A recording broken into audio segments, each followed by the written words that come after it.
Welcome to Pass the Test USCIS News, your trusted source for the latest immigration updates that matter to you. Hello everyone, welcome to Pass the Test. We need to talk about a pretty big change coming from USCIS. Seriously, if you're in the middle of the US citizenship process or even just thinking about applying, you are going to want to hear this. All right, let's just cut right to the chase with a question that's probably on your mind. Is USCIS really going to start talking to your neighbors about you? And, well, the answer is, yeah, they might. It's a huge shift, so let's get into exactly what's going on.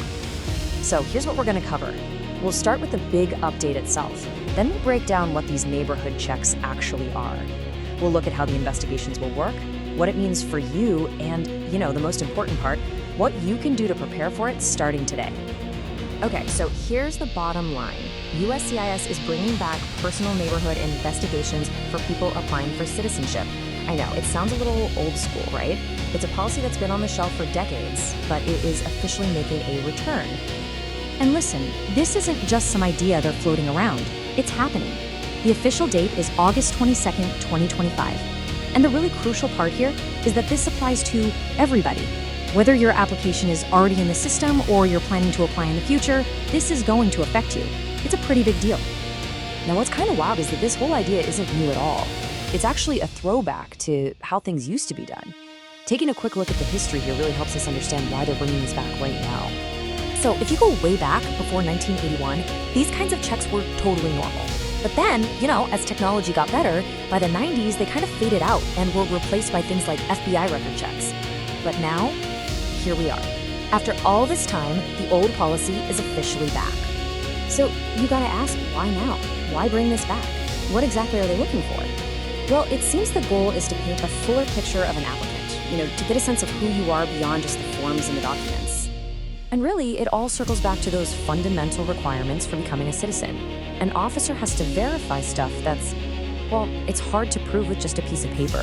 Things like, do you actually live where you say you live? Are you a person of good moral character? Are you attached to the US Constitution? Think of these neighborhood checks as just one more tool they can now use to try and confirm all that.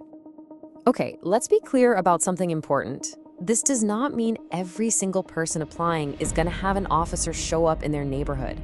It's totally case by case. The USCIS officer handling your application gets to decide if they think they need to dig a little deeper. So let's really look at what's changing.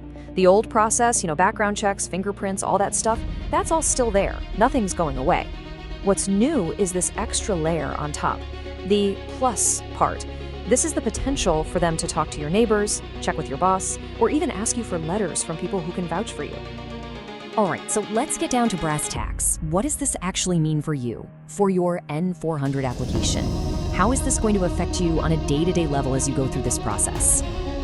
Well, there are a few things that could happen now. You might get a request for testimonial letters from people at work or in your neighborhood.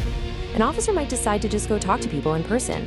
It could trigger what's called a request for evidence, or an RFE. And honestly, the big one? This is almost certainly going to slow things down. Longer processing times are likely for pretty much everyone, even if you're not the one being investigated. Okay, I know, hearing all that can sound a little stressful. But look, the point of this isn't to scare you, not at all. It's about getting you prepared. So let's flip this around and talk about what you can do about it. Let's make a plan. Really, don't let this news discourage you. The absolute key here is to be prepared and to know what's going on. Being informed is your best defense. If you know what might be coming, you're already way ahead of the game. Okay, you ready? Here's your proactive plan. 5 simple steps. Step 1, just be a good neighbor. Maintain those good relationships.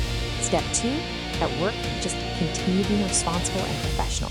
Step 3, this one's important. Start asking for letters of support now. Don't wait for them to ask you. Step 4, take those letters and upload them as extra evidence when you file your application. Get ahead of it. And step 5, if you have any kind of criminal history, even something minor, it's a really good idea to talk to an immigration lawyer. And just to give you an idea of what these letters can look like, here are a couple of great real-world examples. One applicant we know of submitted a letter from their boss talking about a recent promotion. That's fantastic. Another person got a letter from a charity they volunteer at. See, these are things that really show your character in a concrete way. So when you boil it all down, the strategy is simple. You want to build such a strong, positive case for yourself right from the start that the officer looks at it and thinks, yep, everything checks out here. You're basically giving them all the answers before they even think to ask the questions. At the end of the day, your application is your story. It's the story of who you are. And with this new policy in place, you just have to ask yourself, is my story complete? Is it just my voice, or does it also include the voices from my community who can really speak to the kind of person I am? Pass the Test USCIS News, your trusted source for the latest immigration updates that matter to you.